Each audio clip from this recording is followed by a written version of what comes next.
sobrang dami nga talagang nagre-request sa inyo na i-prank namin si Kyle. So ngayon nga, may naisip talaga kami ng daddy niya. Bago pa talaga magpasko, ang gusto nga daw niyang regalo ay iPhone 13. Medyo pricey pa nga, kaya naman hindi pa rin talaga namin siya binibili. Alam ko nga, nag-e-expect tong si Kyle pero hindi talaga namin binilhan yan. Ang niregalo nga lang namin sa kanya ay cash. Itignan lang talaga namin dito kung ano yung magiging reaction niya. Uy! Bakit? Bakit? Sa akin yan. Bakit? Thank you. Yay! Sabi mo. Tawag siya, Marjorie. Yay! Na cellphone. Love you. Baka bato ng tawa. Mamalaglag.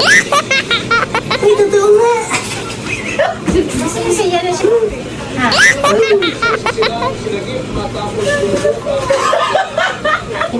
Ay, mandigan. Opo. Ano? Ano ba ito? Hindi ka na anak. Anis. Yay! Thank you, Daddy.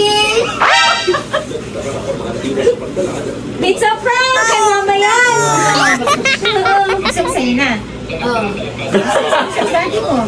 Grabe talaga, hindi namin alam na ganito nga yung magiging reaksyon talaga ni Kai. Yung saya niya, grabe, walang mapaglagyan talaga. Tuwang-tuwa siya dito at grabe nga talaga ang thank you niya sa daddy niya at yung kiss niya. Akala niya ka kasi talaga sa kanya to. Yan kasi talaga ang wishlist niya. Pero maya-maya nga lang talaga sinabi ko na prank lang. Simple nga lang talaga yung reaksyon ni Kyle dahil hindi pa nga talaga nagsisink in sa kanya na prank lang pala talaga to. Diyos ko po. Iiyak ka. Ba't ako iiyak? Di ako iiyak.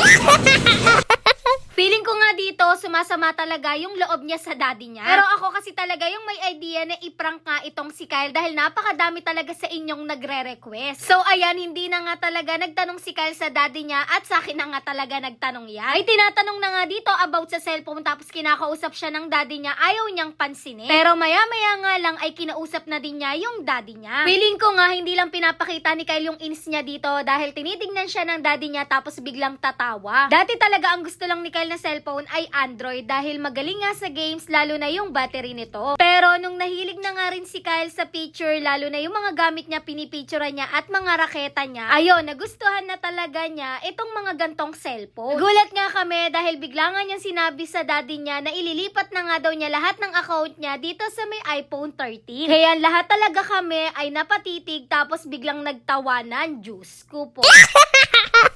Akala nga namin siya na mismo ang maglilipat ng mga accounts niya dito sa isang cellphone. Iko-connect lang muna daw niya tapos siya na nga daw ang bahala. Pero pinigilan nga talaga siya ng daddy niya dahil hindi nga yan sa kanya. Ang ngiti-ngiti nga lang yan si Kyle pero masamang-masama na talaga yung loob niya. Nalis na nga muna din niya yung case dito dahil gusto nga daw niyang makita. Nung nakita nga niya, bigla na nga lang niyang sinabi na nakaka-inlove nga daw to. Ako na nito. Ito na lang. Tsaka ang ganda na ano nyo. Rapi. Kyle. Bigla na nga lang talaga akong nag-guilty dito sa prank namin sa kanya. Ano ba naman kasi kahit hindi niya sabihin, talagang nanggigilid yung luha niya. Mukhang mali nga talaga yung nagawa naming prank sa kanya. Diyos ko po. Ano, X5? Ay, ikaw na lang sa'yo. Pinapili nga rin pala si Kyle dito ng daddy niya kung raketa ba niya o itong cellphone. Di nagdalawang isip na isagot niyan ay cellphone daw dahil marami na nga daw talaga siyang raketa. Diyos ko po. At ba sa birthday mo, yan ah. Kaya hindi pwedeng galing sa school. Eh, nadaling mo yan. Malaki na ako eh. Kaya ba na? Yan naman, sir. Eh, yes. Yun lang. Thanks for watching. Bye-bye.